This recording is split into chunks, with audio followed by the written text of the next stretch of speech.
got to talk about these thermonuclear lawsuits. How do you like that? Elon Musk, back on Friday, after Media Matters ran, some rather unflattering stuff about X. I nearly said Twitter. It's the company formerly known as Twitter. Well, he said, you know what? I'm going thermonuclear. And then he made good on the promise just yesterday afternoon, filing in Texas in the court there, suing MediaMatters.org. Now, this is the company that's actually the most powerful company you've never heard of, shall we say. I guarantee you've never heard of this thing, right? And you don't need to have ever heard of it. They don't get a lot of traffic, but for whatever reason, a lot of people fear them. It's not really clear how they receive their funding. They're a nonprofit. They are alleged to be funded by the likes of some of George Soros's operations. I have never actually looked into their funding because, frankly, I just don't care about them that much. But a lot of people get a little worried because it is one little area where things tend to start, right? Whenever they're going after conservatives, often it appears first in Media Matters. I was always amazed because they hired some guy who did nothing. His entire job was just to watch my program every day, every night. That's all he did. He just watched my show to try and basically use anything I said and run with it out of context. So not a lot of fun. I used to kind of get a kick out of it. I'm like, when he was on vacation, I'm like, wait, what's going on? I just found it really kind of appalling. And what I took away from that was it was never actually me that was the target. It was always Fox that was the target.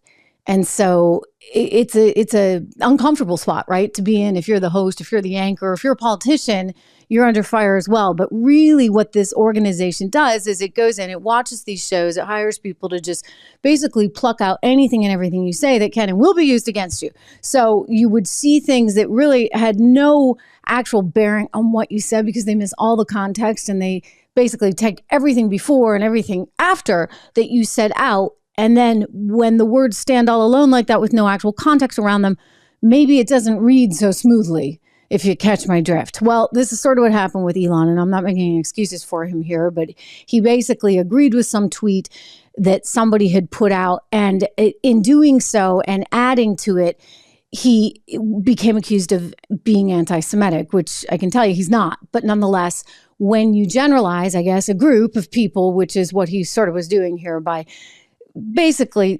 condemning Jewish Democrats that have pushed this whole DEI CRT thing and said that, they've effectively, I don't have the exact tweet in front of me, but, they've contributed to this. And in doing so, it's another form of racism, right? Because you don't ever want to ever prefer one group over another. The Supreme Court decided that, right? And they had some great line about how basically the best way to get rid of racism is just to stop racism, which means if the Asian kid has a 1600 and a 4.0 and wants to go to Harvard, then that kid deserves a shot and shouldn't be discriminated against because they're Asian, right? Well, anyway, he said something, Elon Musk did, where he agreed with somebody's tweet and he effectively said that, Jewish people have had this tendency to basically be discriminatory in their way against whites.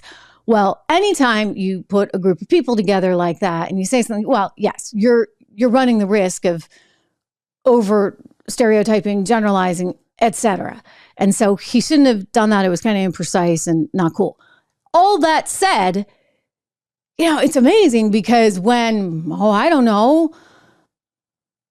the kid at Harvard gets bullied and harassed just walking across campus by the guy who's an editor at Law Review, and Claudine Gay, who is the Black president, female president of Harvard, says, I'm sticking by my original story, which is that we honor all speech, etc. When she doesn't get called out for that, well, I'm just saying it's a little bit of a double standard, right? Or how about when Rashida Tlaib says all this stuff, or Ilhan Omar, about the people that just did something that referring to 9/11, they did a little something. There's plenty of examples, I think, of people being extremely, for lack of a better word, racist on the other side. And yet that doesn't get highlighted. Well, that's not what Media Matters mandate is. And so Elon Musk now finds himself in the crosshairs. So once Media Matters came out with this report and they said, you know what, he sounds anti-Semitic and he's putting ads for IBM and for Disney and for Apple and all these big corporations right next to content that is anti-Semitic in its nature, well, then everybody freaked out and said, well, I'm pulling my ads, right? I don't want my ads appearing next to this. And not only did the Media Matters report say he's doing that, but he's also tweeting these things out himself. And so they really ran with this.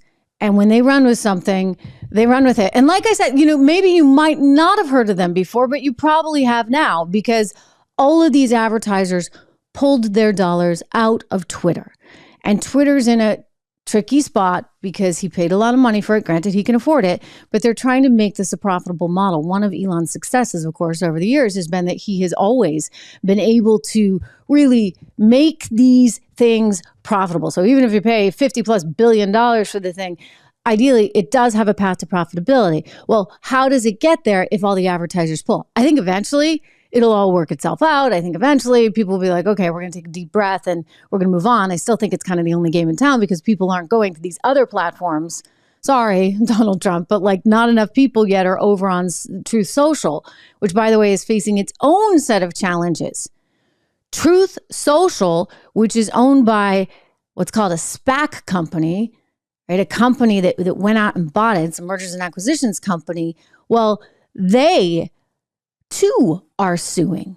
And they're suing like 20 media outlets because they're alleging that they were really tainted by some of the financial reporting on that particular company. So they're going to town and they're saying that this was a kind of, defamation, et cetera. And they're filing a lawsuit for $1.5 billion. Now, before we say great, because, none of us like Media Matters, or any of those 20 companies for that matter, that Donald Trump's group is suing. I am just going to say this, like anytime you start going after the media, like it makes us all nervous, right? It's like, the media should have a little bit of runway to run with things responsibly though. And I guess that's where the issue becomes most acute. In that, was Media Matters really being responsible in the way that they characterized Elon Musk and some of these advertisements that were appearing on his platform? If they were, right, then okay, fine. Then the lawsuit isn't going to see the light of day.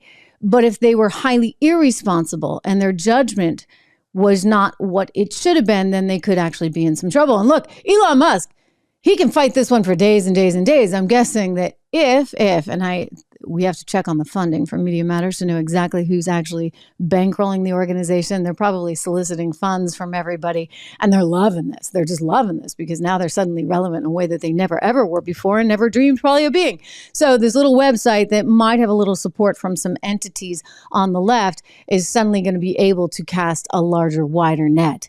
I will say, though, that they better be prepared because I would say Elon means business and he's got deep pockets. And I don't think he cares. He's like, you know what?